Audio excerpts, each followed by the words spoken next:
So, what's up sa inyo mga kahansam, and ayun na naman tayong panibagong video. And itong video na to, i-upload natin siya by November 1 kasi nga tatawagin natin siyang Halloween special. Halloween. So, bago ko simulan itong video na to, gusto ko lang magpaliwanag kung bakit ang tagal ng upload ko. Kasi yung sobrang busy yung mga nakaraang week, pasa ng grades, syempre yung mga grades ng mga bata ginagawa natin. And to cut the story short, tapos na, same break na, so babawi ako. So eto na, let's go.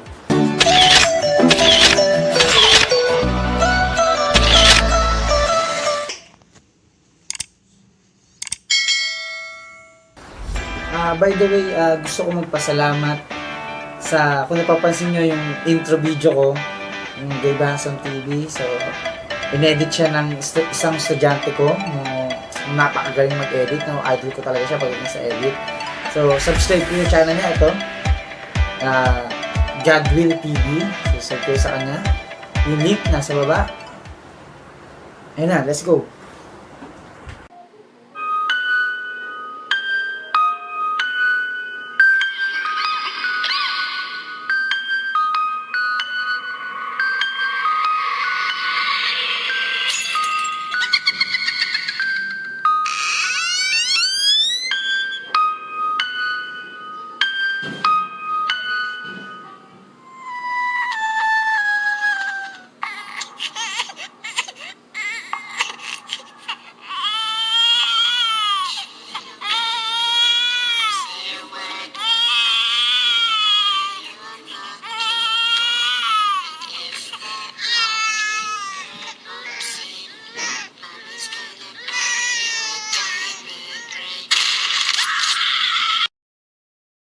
So yun na nga mga kahasam, dahil sabi ko nga sa inyo, Halloween special to, nag-costume ako kahit pa paano. White lady sana, pero ewan ko kung anong itsura. And comment nyo na lang sa baba kung anong itsura natin ngayong araw, ngayong gabi. So yun nga, bakit ko sinabing Halloween special? Kasi ang pag-uusapan natin ngayon ay tungkol sa mga paniniwala tuwing undas. Tayo kasi mga Pinoy, kain ko na tuloy yung buhok ko. Tayo kasi mga Pinoy, no? Ang dami nating paniniwala. Depende sa okasyon, depende sa lugar. Sobrang dami. Kung iisa-isahin natin, no? Siguro hindi sapat yung isang taon para isa-isahin natin yung mga paniniwala ngayon. Pero ngayon, dahil panahon ng undas, yun muna yung paniniwala natin. Yung paniniwala na pag-aaralan natin. Pag-uusapan. So unang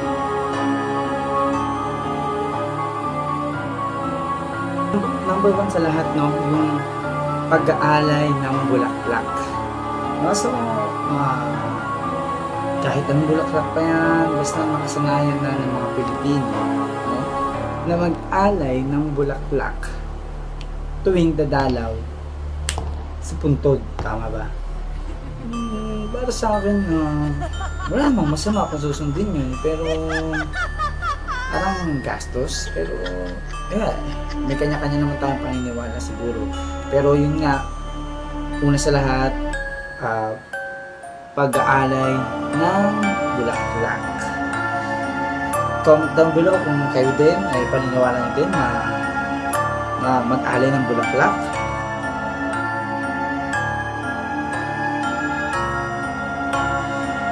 Then second one, pagtitirik ng kandila. So pagtitirik ng kandila, kasi ako may alam mong kwento sa akin dati. Kaya daw nagtitirik ng kandila o nagsisindi ng kandila tuwing undas dahil para daw magkaroon ng ilaw yung mga kaluluwang ligaw o yung mga mahal natin sa buhay pag bibisita sila, no? Parang creepy lang. Akala natin sila yung dinadalaw natin sa puntod. Yun pala, tayo ang dinadalaw nila. Ewan ko, yung paniniwala nila. Pero kami dito sa bahay, ganun din naman. Nagsitirik din kami ng kandila tuwing November 1 and November 2. Naturad. Yun nga. No, so dagdag ko pa, no? Pag hindi pala nakadalaw sa sementeryo, syempre, di ba yung iba, walang time o hindi makauwi ng probinsya, dun pala sila, that's the time na nagtitirik sila ng kandila. So, clarify ko lang, hindi lang siya tungkol sa pwedeng ilaw. So, pinagtitirik din pala nila. Kasi nga, hindi sila nakapunta. Okay? So,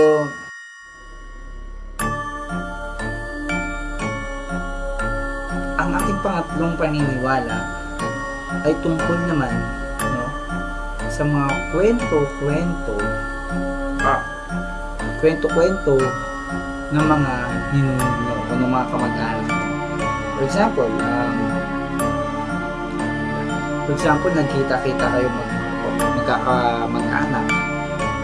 Siyempre, hindi mawawalan din yung kwentuhan tungkol sa mga kapamilya o kamag-anak nyo na sa mga kabilang buhay na kung ano yung mga nagawa nila, yung mga ninuno kung ano yung meron sila dati, anong buhay meron sila dati. Isa yung sa mga paniniwala ng iba.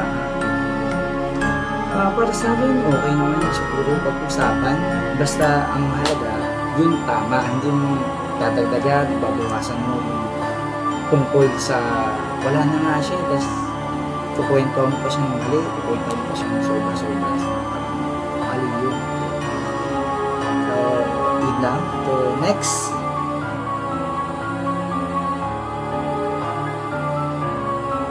Number 4.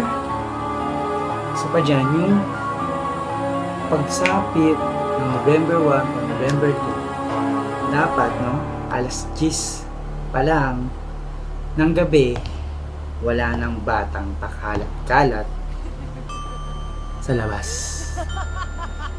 Hindi ko alam kung bakit, pero ayun yung isa sa mga paniniwala na kilalakihan ko. Ewan ko, siguro baka pagdidisiplina lang na huwag na lang lumabas tuwing gabi ng ganung araw. Kasi nga daw, sabi nila, no, pag undas, marami daw kaluluwa ang ligaw. Sabi nila. Siguro kaya ayaw nila palamasin. Pero parang di rin ako masyadong naniniwala sa ganun. Pero comment down below kung isa kayo sa mga taong naniniwala. Yun nga kasi sinasabi ko. Next.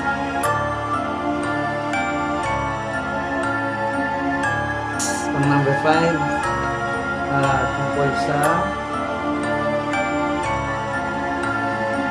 halos katulad ng isa, salo-salong pagkain. So, yun nga, pag nagkita-kita ang magkakapamilya o magkakamag-anak, syempre, salo-salo silang kumakain. Isa pa next dyan, kadugtong niya, salo-salong nagdarasal o magkakasamang nagdarasal. Pinagdarasal nila yung mga namayapa na kapamilya nila, di ba? May mga umuwi pa nga ng galing probinsya pa Maynila, Maynila pa probinsya para lang magsama-sama at ipagdasal ang kanilang mga yumapo.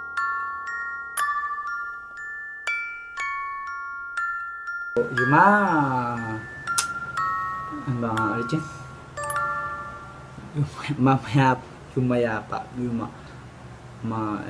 Yumapang yan kamag-anak.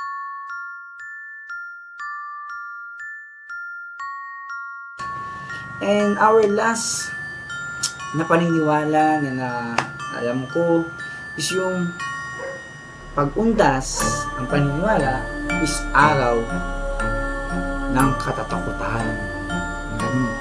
So, araw ng horror, Halloween. So, ang mga tao mahilig manakot. Ewan ko kung bakit, pero ang November 1, All Saints Day, araw ng mga santo. November 2, araw ng mga kaluluwa o All Souls Day. So, ewan ko kung ba't sila nananakot, ha? So, that's it for this video. Salamat sa mga nanood. Alam ko, nabiting ko, comment ko lang daw below kung ano pa yung mga paniniwala na alam nyo. sa next video natin, sasabihin natin. And please like, comment, subscribe. No? Let's go!